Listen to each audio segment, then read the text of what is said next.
Vous connaîtrez la vérité, et la vérité vous affranchira, et si donc le Fils vous affranchit, vous serez réellement libre. Jean 8 versets 32, 36. Je vous salue tous au nom de notre Seigneur Jésus-Christ de Nazareth, que sa paix et sa grâce vous soient totalement multipliées. J'espère que vous allez bien.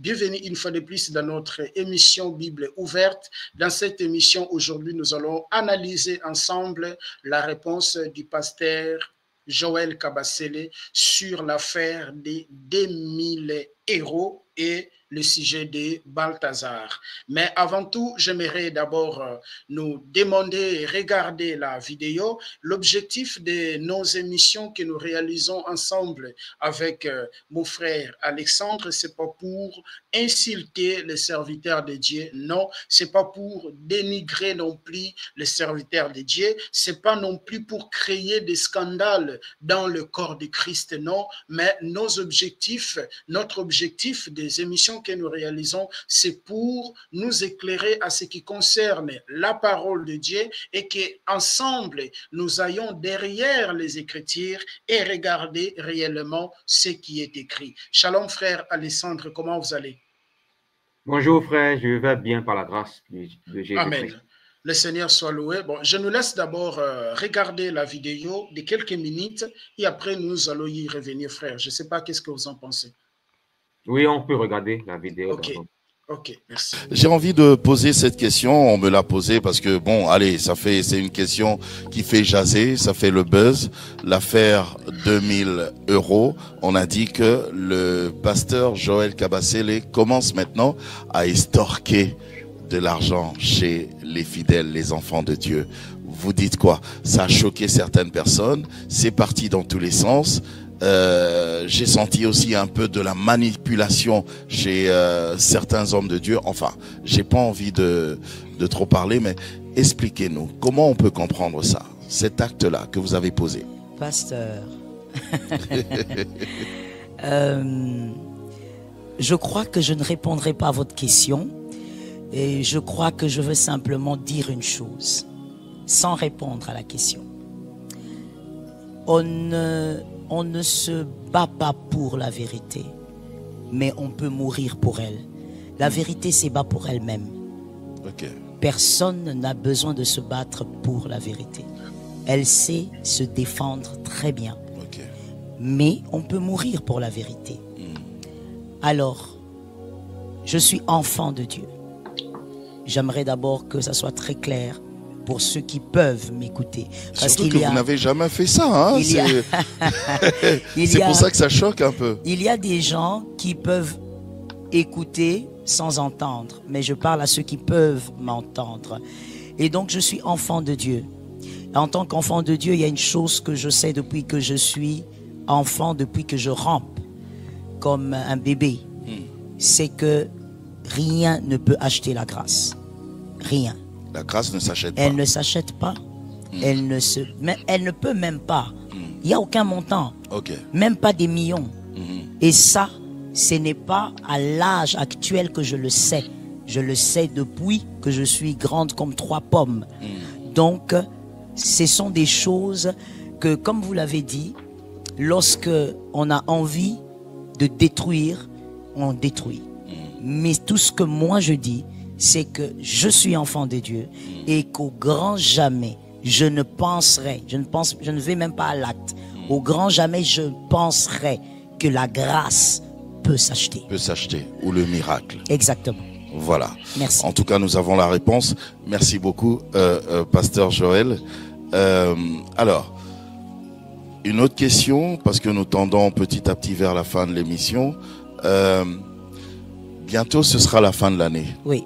Alors, pourquoi des prières assez spéciales, on le voit dans nos églises, oui, pendant justement cette période de fin d'année?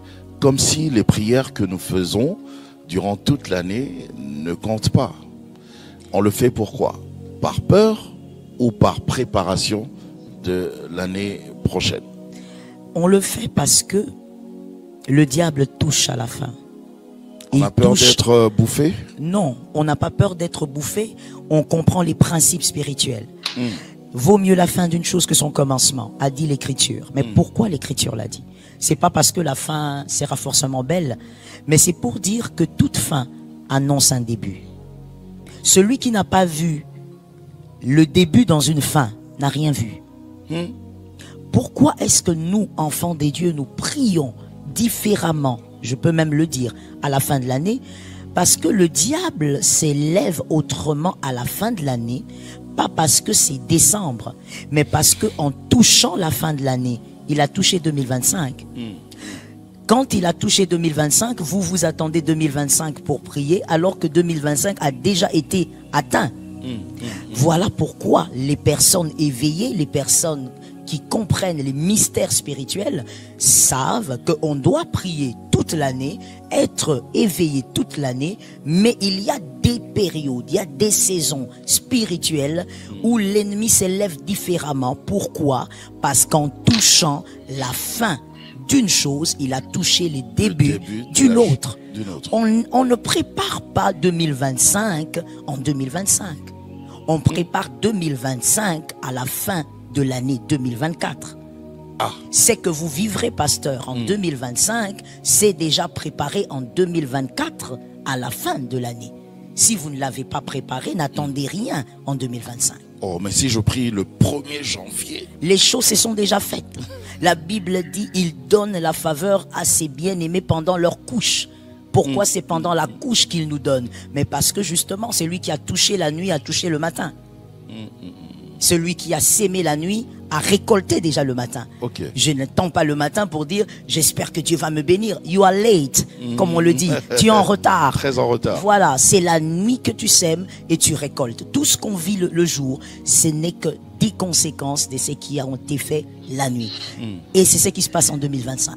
Ce que vous vivrez en 2025, conséquence de ce que vous avez eu à faire à la fin 2024.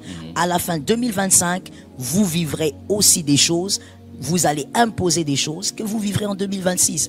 Donc voilà, ce n'est pas une psychose que les hommes de Dieu essayent d'entretenir, non pas du tout. Les hommes, comme je dis, éveillés, les hommes qui comprennent les choses spirituelles savent que même le diable, il sait que la fin d'une chose n'est pas seulement une affaire de fin, mais ça annonce, c'est la prophétie d'un autre début. Et c'est très important. Mais il y a quelqu'un qui m'a dit que l'ennemi a déjà changé aussi de stratégie.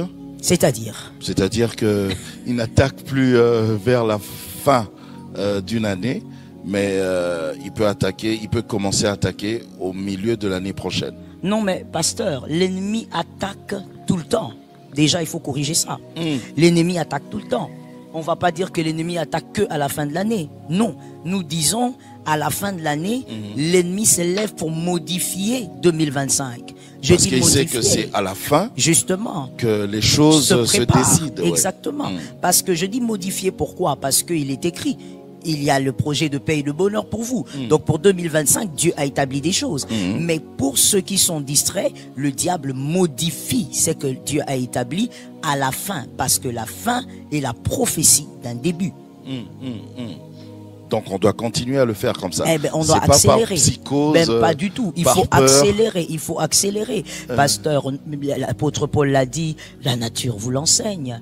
Nous bénissons encore Jésus d'avoir choisi cet homme qui nous a ouvert certaines révélations que peut-être l'apôtre Pierre ne pouvait pas. L'apôtre Paul a dit, mais la nature ne vous enseigne-t-elle pas? Regardez avec une femme enceinte. La femme, elle tombe enceinte, c'est soft, tout va doucement, il y a des malaises et tout ça. Mais quand les contractions arrivent, qu'est-ce que la femme comprend? En tout cas, je pense que toutes les femmes qui ont déjà fait des enfants comprennent. C'est-à-dire, on comprend que c'est le moment où on doit pousser. C'est pas le moment où il faut blaguer, ou c'est pas le moment où il faut dire, voilà, j'ai été enceinte pendant 9 mois, je gère. Non. C'est le moment où les cris doivent se faire entendre. Tu cries, tu pousses, parce que tu comprends que c'est la fin maintenant d'un cycle. Et c'est comme ça. Amen. Amen. Très bien. Alors, 2024, Pasteur Joël, il y a eu aussi cette affaire qui a fait le buzz, c'est parti dans tous les sens également, l'affaire Balthazar. Et les gens en parlaient et certains, et là je parle des hommes de Dieu, certains, ils ont dit que cette affaire, on doit plutôt regarder ça dans le sens spirituel. que c'était une manière subtile de souiller les enfants de Dieu ou les nations en général. Qu'est-ce que vous dites? Moi, je rentre vers les Écritures. J'aime beaucoup les Écritures. Je suis né dedans, donc j'aime rester dans les Écritures. Je rentre vers les Écritures et c'est ce que j'avais dit dès le départ de cette affaire. Je l'avais dit aux femmes, au culte des femmes, parce que j'étais en train de faire un culte pendant, je crois, 2 jours après l'affaire. Et j'ai fait un culte avec les femmes. J'ai donné un ordre à toutes les femmes. Premièrement, de ne pas écrire ce nom-là. Évitez même de le citer. Voilà, moi, je ne veux pas le citer, tu vas remarquer. Pourquoi? Mais il y a des gens déjà qui s'appellent Balthazar. Oui, dommage, parce que je rentre aux sources. Je vois ça dans l'Écriture. Le livre de Daniel parle d'un roi. C'était son nom. Qu'est-ce qu'il avait fait, ce roi? La particularité de ce roi et de cette histoire, c'est Daniel qui est en train d'interpréter des écrits qui étaient placés sur le mur par la main, par une main, sans corps. C'est un grand mystère. Mais pourquoi? Parce que ce roi qui portait le même nom était en train de festoyer avec ses femmes et des prostituées. Il a ordonné qu'on aille dans le temple de Dieu, qu'on prenne les ustensiles du temple et qu'on amène et que lui fête avec ses prostituées et ses femmes. Il a donc désacralisé ce qui était dans le temple. Donc pour moi, c'est très clair. Ces hommes de Dieu ont bien vu, puisqu'ils sont rentrés dans l'écriture. C'est un esprit, ce n'est pas un homme. C'est un esprit qui a pour but de désacraliser certaines choses et de souiller les pensées des hommes. Je ne dis pas seulement des chrétiens, des hommes. Je veux te choquer, et peut-être même pas. Je sais que toi, tu es très informé. Tu sais, il y a des femmes, des hommes, qui sont tombés dans la masturbation après ces choses. Non. Qui vivent. Moi, j'ai reçu le témoignage d'une dame et je bénis encore le Seigneur pour sa vie. Je sais qu'elle me suivra. Elle saura que c'est elle et je lui dis ici, je bénis Jésus pour ta vie, pour ton courage, parce que plusieurs sont dans son cas mais n'ont pas eu la force. Elle est venue me voir. Elle m'a dit, maman, je dois te dire la vérité. J'ai reçu quelques vidéos de ce monsieur-là, mais depuis là, c'est une femme mariée avec 4 enfants. Mais depuis là, je suis tombé dans la masturbation. Oh là là. J'ai un homme avec qui je ne me suis pas plaint, en tout cas, au niveau de l'intimité jusqu'ici. Mais maman, tu es ma mère, tu es mon pasteur, je dois te le dire. Je suis tombé dans la masturbation et j'arrive pas à en sortir. Et elle dit, je sais que c'est depuis que je regarde ces images. Donc c'est pour vous dire que c'est un esprit qui est venu, qui a fait un travail. Et je veux même vous informer, et je pense que les véritables prophètes ne vont pas me contredire. Les prophètes, je ne parle pas des prophètes qui blaguent, je parle des prophètes qui naviguent dans le spirituel, que cet esprit a frappé et on va pas dire qu'il est parti, parce que les démons sont là, mais il s'est caché. Il va frapper encore après quelques années. Oh. Oui, c'est un esprit, c'est un vent qui va vient revenir encore selon les saisons. Okay. Il va revenir frapper encore dans pour une génération. Il s'est tué. Exact, il a fait le travail qu'il devait faire. Ok. Pasteur, très peu n'ont pas vu ça. Donc très ça nous a peu. réellement souillés. Et bien sûr, même si certains peuvent dire, mais moi je ne suis pas tombé dans la masturbation ni dans l'impudicité. D'ailleurs, j'ai regardé ça avec ma femme. Vous avez été souillés. La Bible dit, tu ne regarderas pas la nudité d'un autre. Tu ne peux pas être à l'aise. Regardez ces choses. Et vous voyez comment il y avait même...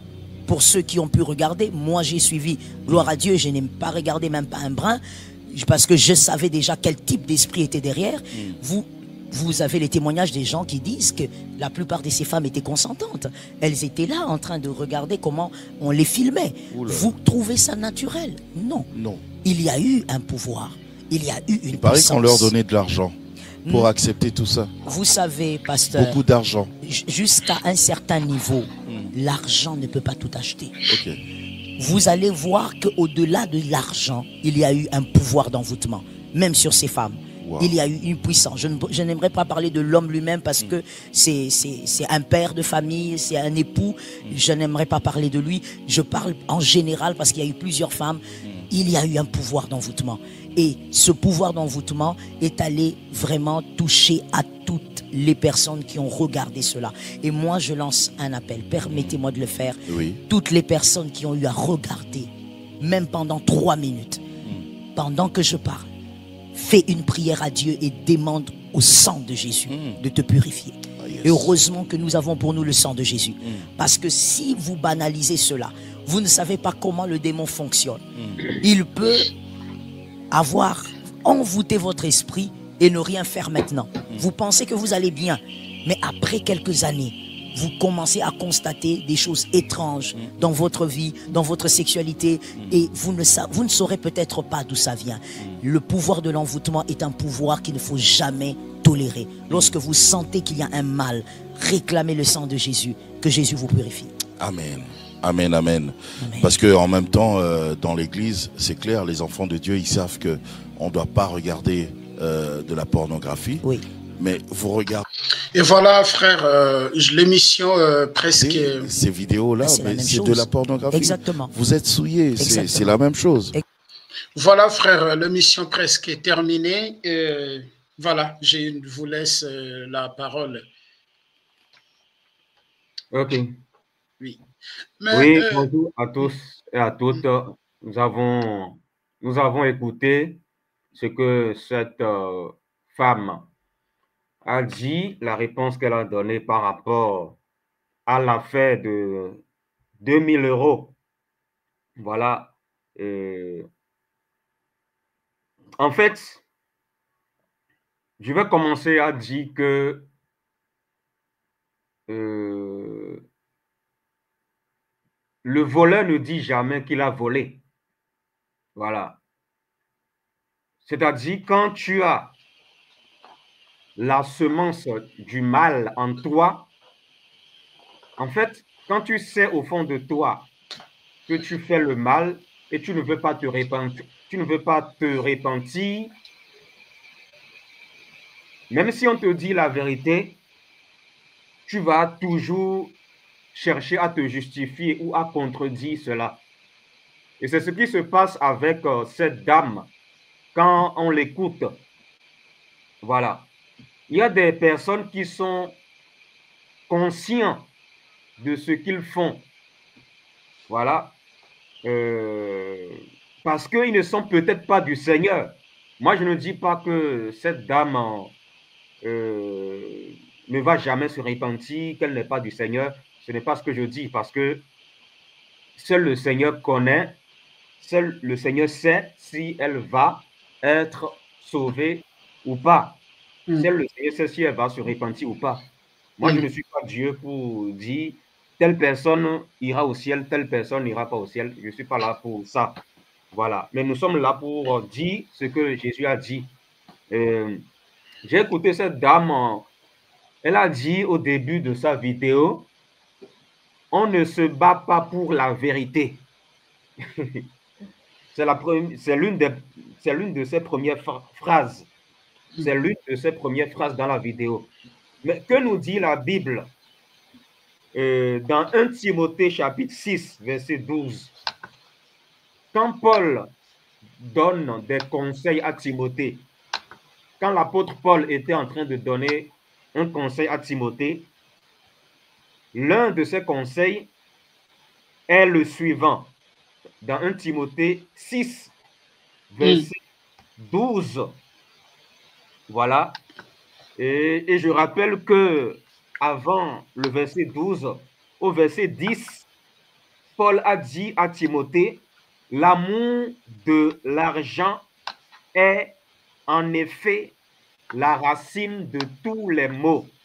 Maux, M-A-U-X. L'amour de l'argent. Et plus bas dans le verset 12, la Bible dit, le même Paul dit à Timothée, au verset 12, combat le bon combat de la foi. Voilà. Au verset 12. Au verset 12, voilà, c'est ça. Timothée 6, verset 12. Paul donne un ordre ici à Timothée et aussi à tous les chrétiens en disant, combat le bon combat de la foi. Saisis la vie éternelle à laquelle tu as été appelé et pour laquelle tu as fait une belle confession en présence d'un grand nombre de témoins. Voilà. Donc déjà, quand cette dame dit dans la vidéo qu'on ne se bat pas pour la vérité, ça c'est très faux selon la parole de Dieu. Parce que Paul nous demande de combattre le bon combat de la foi. Maintenant, combattre le bon combat de la foi, ça veut dire quoi? Ça veut dire que nous devons mettre les choses à leur place. Voilà. C'est-à-dire, nous devons prêcher, enseigner la sainte doctrine pour que les enfants de Dieu ne soient pas ballottés à tout vent de doctrine, pour que les enfants de Dieu ne tombent pas dans les pièges de l'ennemi. Parce qu'il y a beaucoup de loups ravisseurs qui se sont levés pour égarer le peuple de Dieu. Donc, combattre le bon combat de la foi, ça se fait par l'enseignement de la sainte doctrine. Voilà. Et c'est ça aussi le rôle des saints ministères. Donc, quand cette dame dit qu'on ne se bat pas pour la vérité, c'est faux, selon 1 Timothée 6, verset 10. Voilà, parce que Paul a dit de combattre le bon combat de la foi. La foi est basée sur quoi? La sainte doctrine. Oui. Sans la sainte doctrine, il n'y a pas de foi. Voilà, parce qu'on ne combat pas dans le vide. Voilà, donc c'est la première chose que j'ai à dire. Et Paul parle du bon combat de la foi aussi dans 2 Timothée 4, versets 7 à 8. Oui. Voilà. Paul nous demande là aussi de... Paul lui-même il dit dans 2 Timothée 4, versets 7 à 8, « J'ai combattu le bon combat. J'ai terminé... Je garde. Voilà, j'ai terminé la course, j'ai gardé la foi. Voilà. Quand tu t'écartes de la sainte doctrine, en fait, tu ne peux pas être sauvé. À la fin, tu as beau faire ce que tu veux, mais tu ne pourras pas être sauvé. Quand tu t'écartes de la sainte doctrine, en fait. Maintenant, j'ai écouté cette dame, elle a dit aussi dans sa vidéo, bon, elle a dit que on n'achète pas la grâce. Mais quand tu demandes 2000 € aux gens pour expérimenter une bénédiction ou une grâce, mais tu es en train de faire quoi là? Mais tu es en train de vendre. Ouais. Tu es en train de vendre la grâce de Dieu. Et au lieu de reconnaître que tu es dans l'erreur, tu veux encore mentir en disant que tu reconnais qu'on n'achète pas la grâce. Mais si on n'achète pas la grâce, mais il faut prier pour les gens gratuitement, sans leur demander de l'argent. Il faut prier pour les gens gratuitement, sans leur dire qu'il faut une enveloppe de 2000 € pour expérimenter un miracle. Voilà. Mais du moment où vous demandez de l'argent, vous êtes en train de vendre la grâce de Dieu. Et ça, c'est un blasphème contre le Seigneur. C'est grave. Ces gens-là ont transformé le Seigneur en un commerçant. Et au lieu de reconnaître leur erreur, ils veulent encore se justifier. Jésus est clair dans sa parole dans Matthieu 10, verset 8. Jésus donne un commandement clair à ses serviteurs dans Matthieu 10, verset 8. Le Seigneur est très clair. Le Seigneur est très clair dans Matthieu 10, verset 8. Il dit, guérissez les malades, ressuscitez les morts, purifiez les lépreux, chassez les démons. Vous avez reçu gratuitement, donnez gratuitement. Exact. Jésus parle là à ses serviteurs et c'est un commandement qu'il donne à ses serviteurs. Maintenant, les personnes à qui le Seigneur parle ici, est-ce qu'ils ont fait ce que Joël Kabasele a fait en demandant 2000 €, par exemple? Est-ce qu'ils ont fait ça? Est-ce que les disciples de Jésus se sont comportés comme ça envers les gens? Non. Même Jésus lui-même, n'a jamais demandé de l'argent à quelqu'un avant de lui faire du bien. Voilà, le Seigneur est clair. Vous avez reçu gratuitement, donné gratuitement. Jésus parle là à ses serviteurs. Maintenant, ceux qui sont réellement les serviteurs et les servantes de Dieu, ils vont tout simplement obéir à cette parole de Dieu, à ce commandement de Dieu. Voilà, ils vont obéir, ils ne vont pas parler d'argent, ils vont prier pour les gens gratuitement. Ils ne vont pas demander de l'argent avant de prier pour quelqu'un. Voilà. Il n'y a pas d'offrande à donner, ni avant, ni après une prière. Voilà. La Bible est claire là-dessus. C'est clair. Donc, voilà, Jésus est clair dans Matthieu 7, verset 15 à 16 là-bas. Vous les reconnaîtrez à leurs fruits. On reconnaît les faux serviteurs à leurs fruits.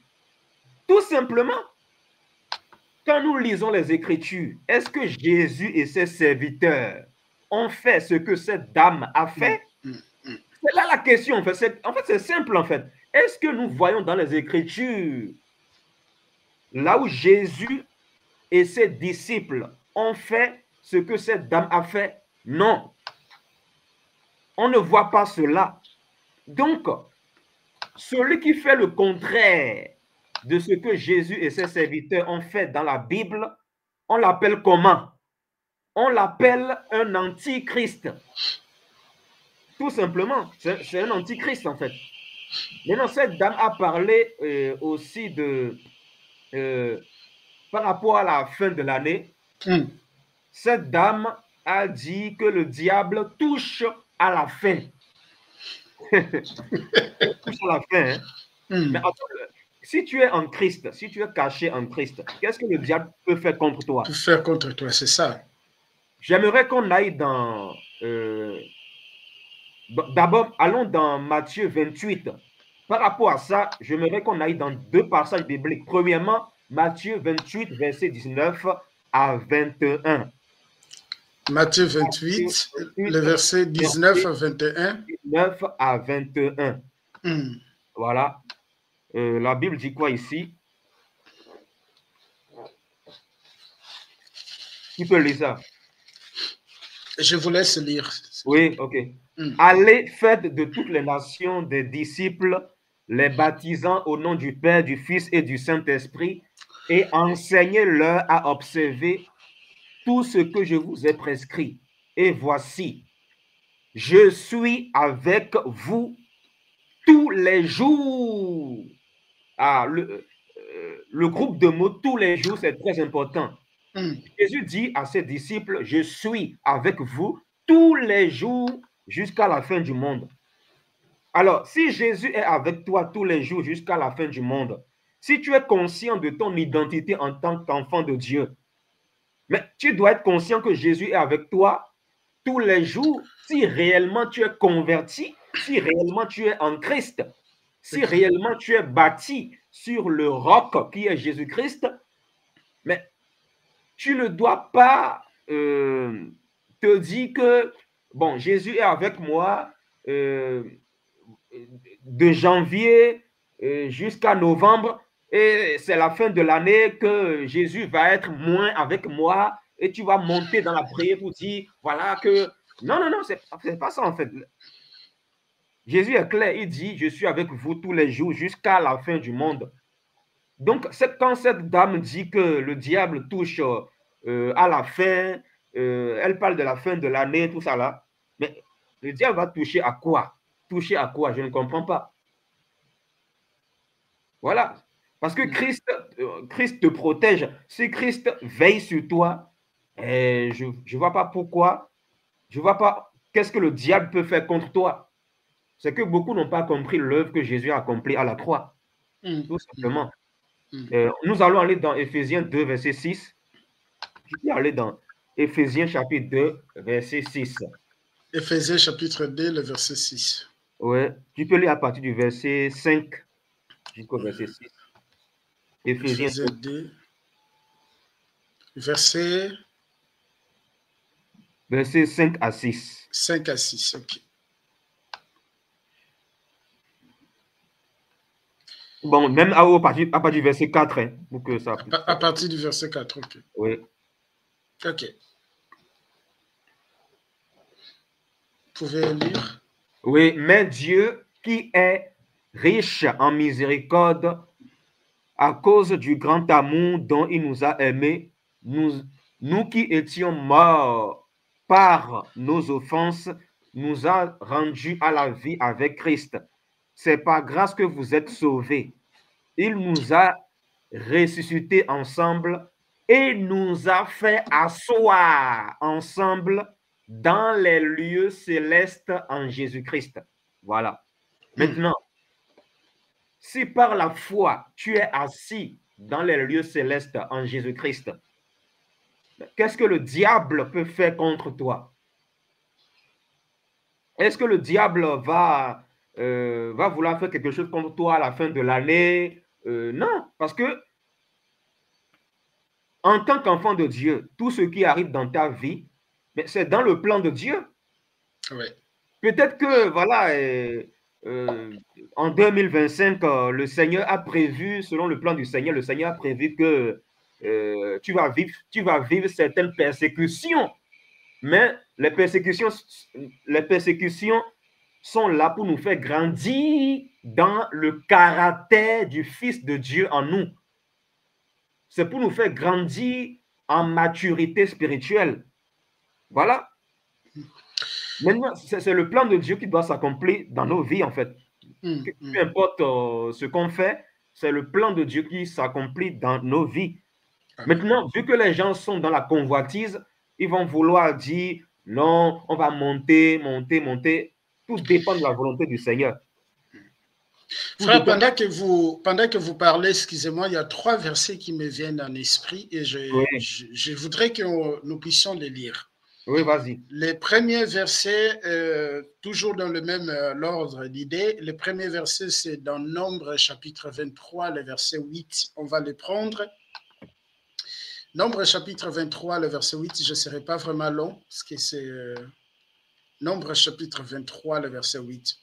Nous connaissons cette histoire où Balak avait contracté Balaam pour pouvoir maudire les enfants d'Israël. Okay? Mais qu'est-ce que Balaam avait répondu à Balak?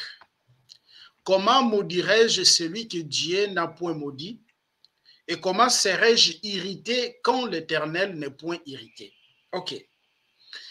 Balaam répond à Balak, comment moi je peux maudire celui que Dieu n'a pas maudit? Comment je peux me irriter contre celui que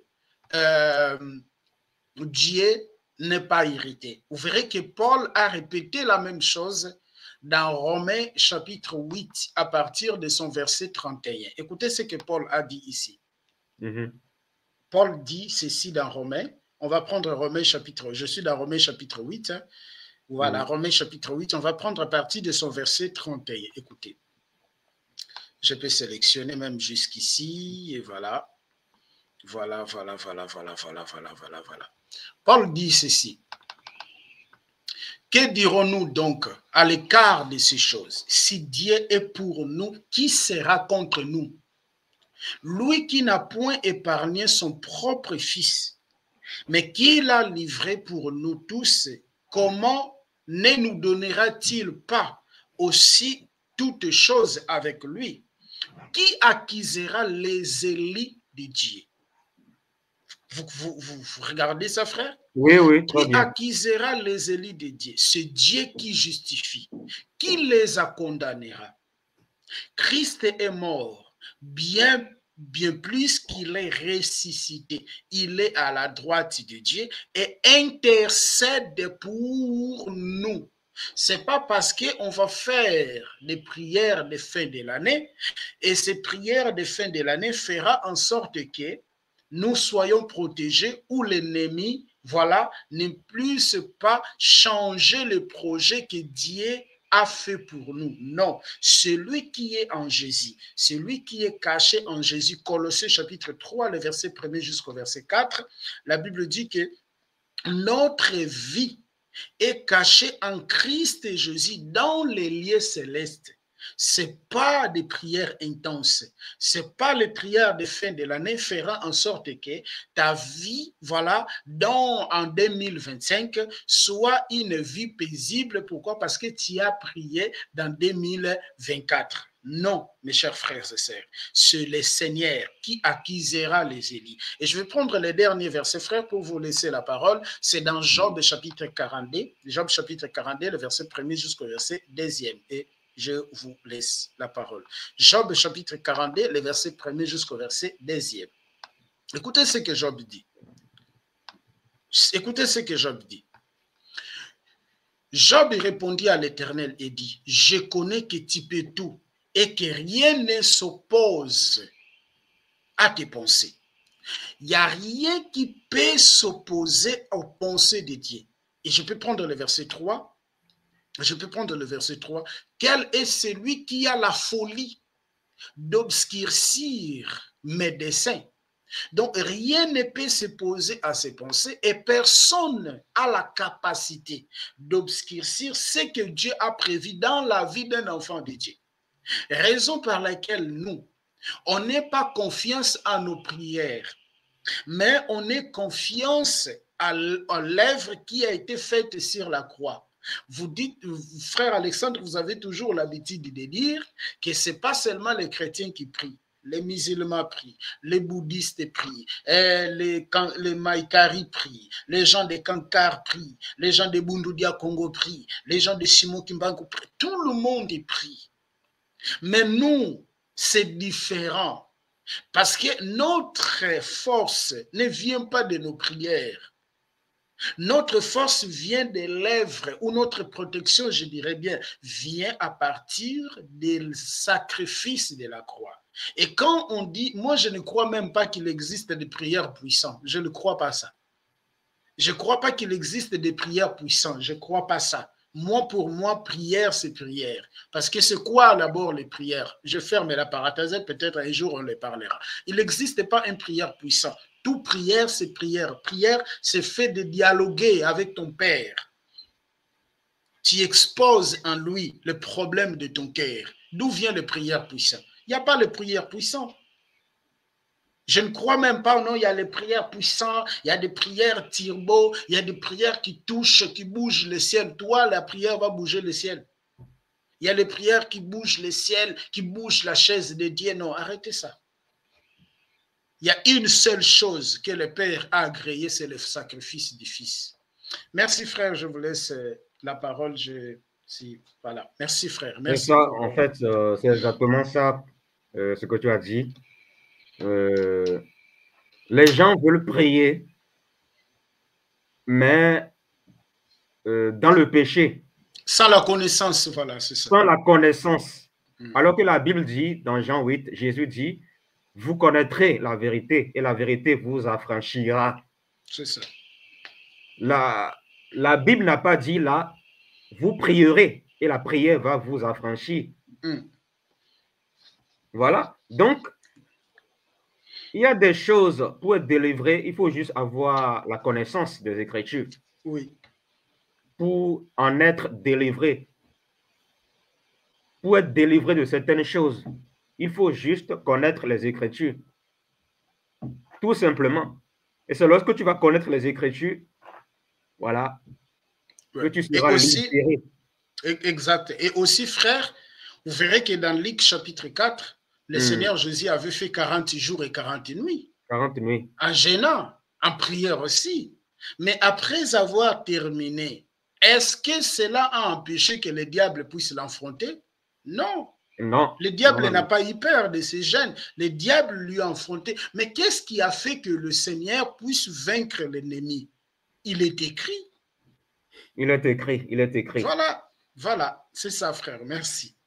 C'est ça. Et voilà, cette dame a parlé de Paul, tout ça là. Je l'ai entendu dire dans sa vidéo qu'elle apprécie Paul. Mais est-ce que Paul a fait ce que tu as fait là? Est-ce que Paul a demandé de l'argent à quelqu'un avant de prier pour lui? Est-ce que Paul a dit à quelqu'un, bon, Dieu me dit que tu dois donner telle offrande, que tu expérimentes tel miracle. Est-ce que Paul a fait ça? Les gens disent qu'ils aiment Paul. Mais dans les écrits de Paul, est-ce qu'on a vu ça?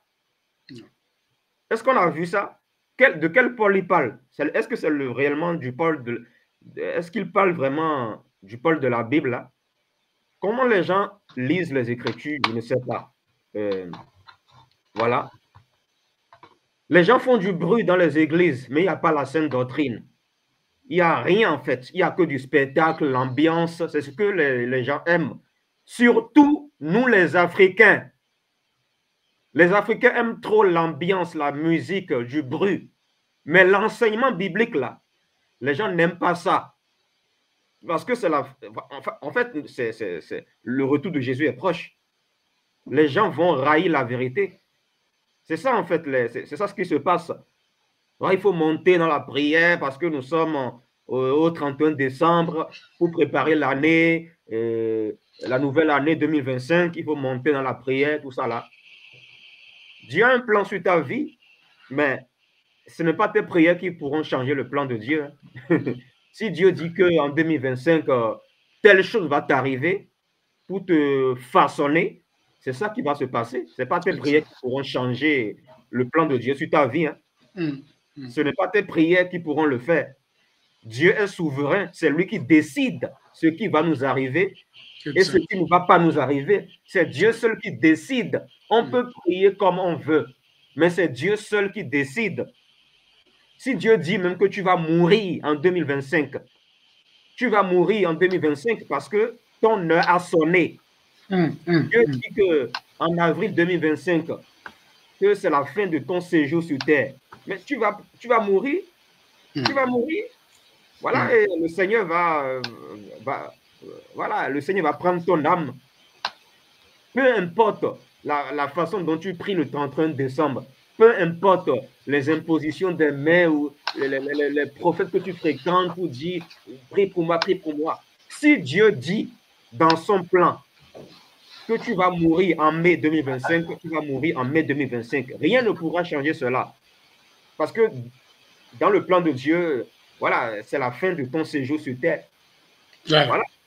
Je vous ai présenté Proverbe chapitre 16.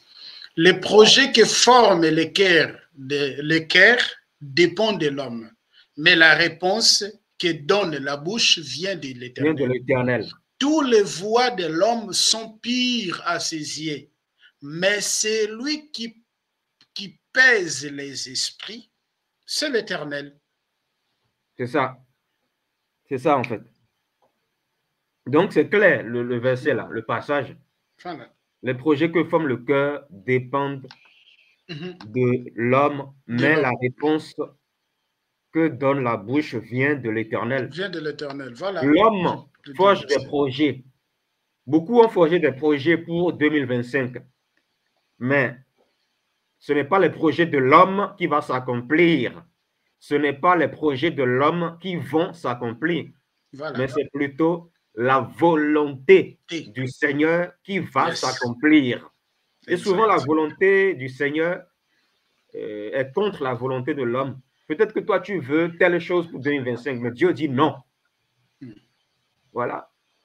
Mais malheureusement, les gens sont dans la convoitise. À cause de la convoitise, voilà, ils veulent soi-disant faire des traversées, nuit de traversées pour monter, soi-disant, pour avoir certaines choses. Parce que c'est un esprit de convoitise, en fait, qui les pousse à faire ça. Ces gens-là ne recherchent pas le Seigneur, c'est la convoitise. Les gens veulent que le Seigneur les donne, mais ils ne veulent pas faire la volonté du Seigneur dans sa parole, malheureusement. Voilà. Et maintenant, on va parler par rapport à l'affaire de... Oui, Balthazar, oui. Voilà, elle a dit dans ses propos, la dame a dit dans ses propos, dans sa vidéo, voilà, parler de Balthazar et tout, elle a dit que il ne faut même pas écrire ni prononcer le mot Balthazar. Oh, franchement, c'est quoi ça en fait? C'est quoi? Donc en fait, le fait de dire ça d'abord, le fait de dire aux gens qu'il ne faut pas écrire ni prononcer le nom Balthazar, en fait, c'est comme si Dieu n'est plus tout puissant en fait. C'est comme si le Seigneur, voilà, c'est comme si le mot Balthazar est plus puissant que le Seigneur lui-même. C'est comme si le Seigneur a le pouvoir de nous protéger. Donc, si on prononce ce nom-là, c'est fini. Le diable prend le dessus sur nous automatiquement. C'est quoi cet évangile-là? C'est pour ça que, en fait, moi, je pense qu'en réalité, il faut réévangéliser les chrétiens dans l'Église. Les gens disent souvent, allez dehors pour aller évangéliser les païens, allez dehors. Moi, je dis que les premières personnes qu'il faut évangéliser, là, c'est les chrétiens d'aujourd'hui. Là. Parce que les chrétiens d'aujourd'hui n'ont rien compris à l'œuvre que Jésus a accomplie à la croix. Jésus a dit, tout est accompli. Jean 19, verset 30. Ouais. Mais les gens, est-ce qu'ils ont compris cela? Est-ce qu'ils ont compris l'œuvre de la croix? Ils n'ont pas compris l'œuvre de la croix parce qu'ils sont distraits. Ils sont distraits. Cette dame a parlé du sang de Jésus. Elle a dit quoi? Elle a dit que qu'il faut invoquer le sang de Jésus. Le sang de Jésus, voilà, pour nous purifier. Mais est-ce que dans les Écritures, il est écrit quelque part qu'il faut invoquer le sang? Non. Le sang de voilà, non. Est-ce qu'on peut aller dans Romains? Tu peux afficher, s'il te plaît, Romains 10, verset 13. Romains 10, verset 13. Voilà. Ça aussi, frère, c'est un point qu'on doit parler. Oui. Ouais, on fera une émission sur ça, juste pour les Moi, j'avais déjà enseigné sur ça sur ma chaîne, ça fait longtemps. Ouais. Romains chapitre 10, le verset Romains 10, 13. verset 13. Ouais. C'est un point qu'on doit parler important. Est-ce qu'aujourd'hui, on peut invoquer le sang de Jésus? C'est quoi réellement le sang de Jésus? Voilà. Romains 10, verset 13 dit, « Car quiconque invoquera le nom du Seigneur sera sauvé. » Et nous savons que le nom du Seigneur, c'est Jésus. La Bible n'a pas dit ici, « Quiconque invoquera le sang du Seigneur sera sauvé. » Mais la Bible dit, « Quiconque invoquera le nom du Seigneur sera sauvé. » Même dans Acte 2, verset 21, c'est écrit pareil. Hein? Voilà, si nous allons dans Acte 2, verset 21,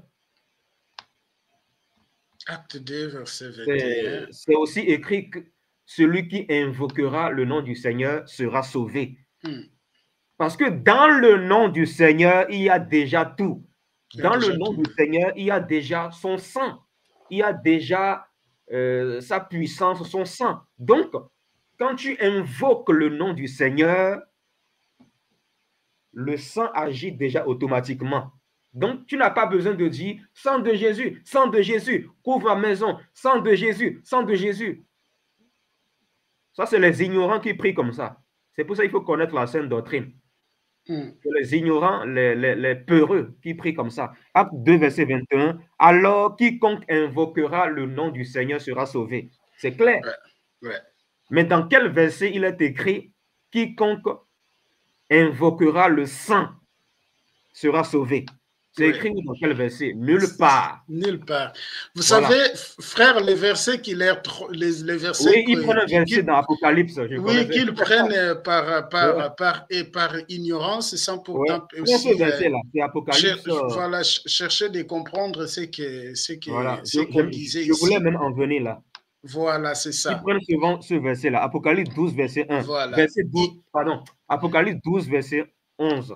Oui, Apocalypse 12, verset 11. Voilà. Ils disent. C'est ce verset-là souvent ici. Voilà. Ils ont vaincu à cause du sang de l'agneau et à cause de la parole de leur témoignage. Ils n'ont pas aimé leur vie jusqu'à craindre la mort. Ici, on nous parle déjà du passé. C'est ça. Voilà. On nous parle de l'œuvre qui a été faite au passé, à la croix. Mais ce n'est pas ce que nous allons continuer de faire. Voilà. Parce que, pourquoi on parle ici du passé? Il faut relier ces versets avec Apocalypse chapitre 5, les versets 8 jusqu'au verset 10e. Voilà, mais voilà, un jour, on parlera sur ça. On parlera sur ça, c'est pas on parlera sur voilà. la merci, frère. Continuez, merci. Donc, merci, frère. Dans Apocalypse 12, verset 11, c'est clair. Ils l'ont vaincu à cause du sang de l'agneau et à cause de la parole de leur témoignage. Quand la Bible dit ici, ils l'ont vaincu, c'est-à-dire les saints ont vaincu Satan à cause du sang de l'agneau, en fait, Jésus a accompli un acte à la croix. Son sang a coulé une bonne fois pour toutes, comme nous le dit le livre de Hébreux. Donc, cet acte-là a été accompli une seule fois. Et c'est ça qui nous donne la victoire automatiquement par la foi. C'est ça qui nous donne la victoire contre Satan et ses démons. Yes. Jésus ne nous demande pas là d'invoquer son sang. Même dans, quand Jésus a fait l'enseignement sur la prière, là, ça c'est dans Jean 14, verset 12 là-bas. Tu peux prendre ça s'il te plaît. Jean 14, verset 12. Oui, Jean 14, verset 12, 13 là-bas. Là où Jésus-Christ était en train d'enseigner un peu sur la prière.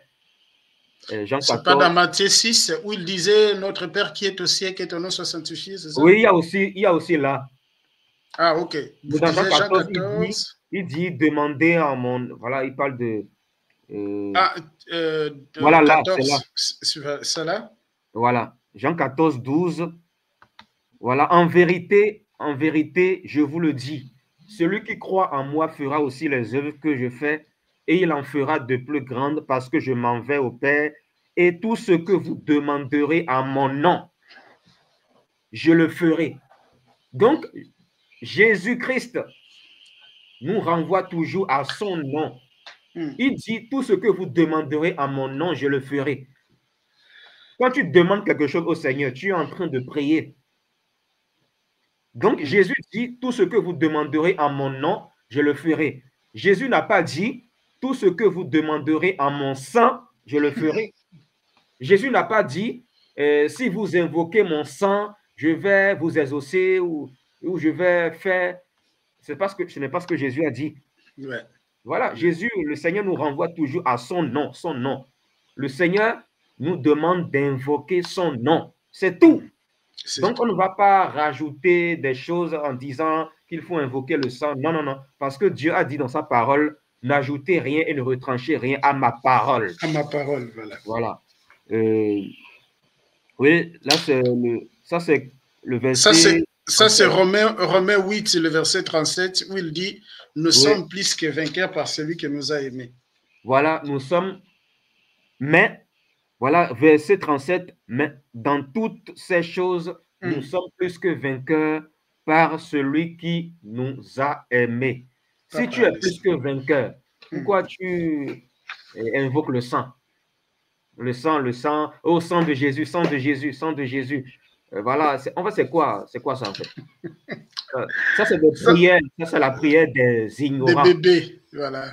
Franchement, il faut que le peuple de Dieu se réveille. Les gens vont peut-être dire, non, mais c'est rien, frère, je peux invoquer le sang, ça c'est rien, c'est rien. De toute façon, quand j'invoque le sang, Dieu agit, je vois Dieu agit. Mais attention, ce n'est pas parce que tu reçois une réponse à ce que tu fais que tu es dans la vérité. Parce que Jésus a dit, dans Matthieu 7, verset 21 à 23, il a dit quoi? Ce n'est pas tous ceux qui disent Seigneur, Seigneur qui entreront dans le royaume de Dieu, mais celui qui fait la volonté de Dieu. Plusieurs me diront ce jour-là, n'avons-nous pas prophétisé en ton nom? N'avons-nous pas chassé les démons en ton nom? N'avons-nous pas fait ceci ou cela en ton nom? Et je leur dirai ouvertement, éloignez-vous de moi, vous tous qui commettez le mal. Voilà, donc, ça veut dire quoi? Ça veut dire que les gens auront beau chasser les démons, les gens auront prophétisé et ces prophéties se sont même accomplies. Ils ont fait des miracles au nom de Jésus. Voilà. Ils ont vécu des miracles, mais à la fin, Jésus va les rejeter.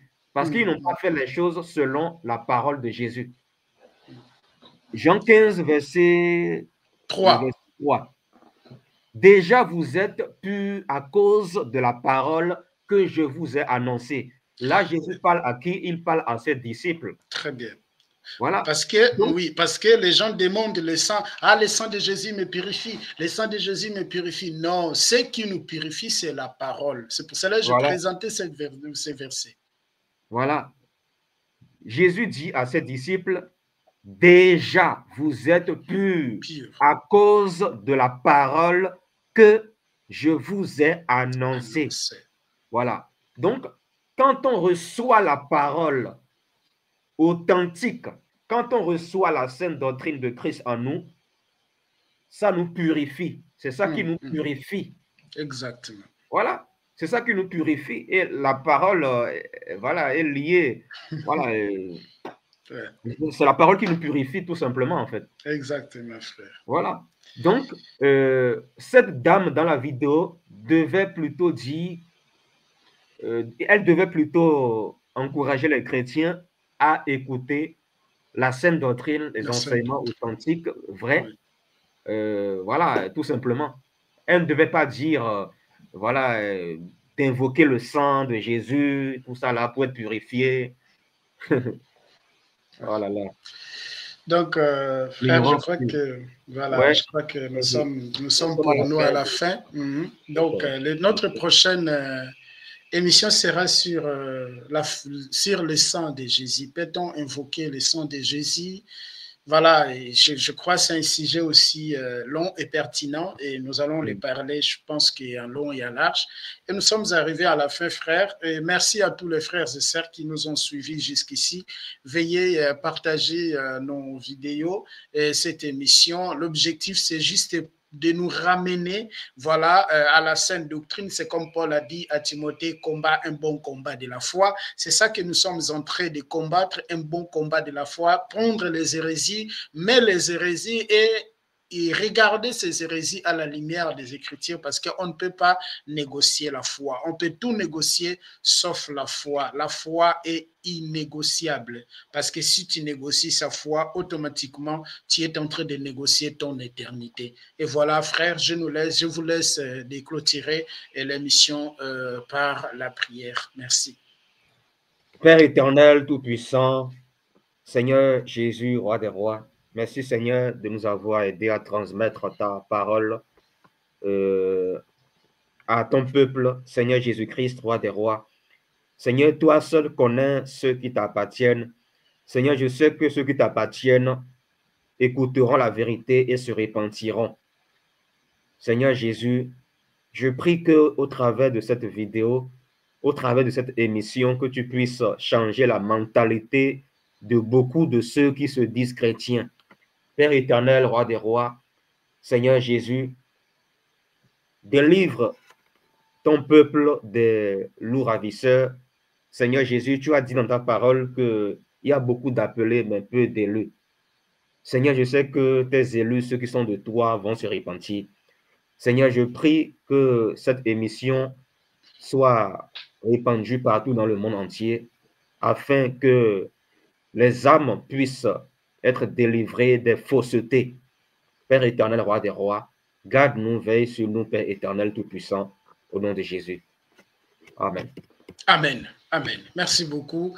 Voilà, on se retrouve dans notre prochaine émission. Merci, que le Seigneur vous bénisse.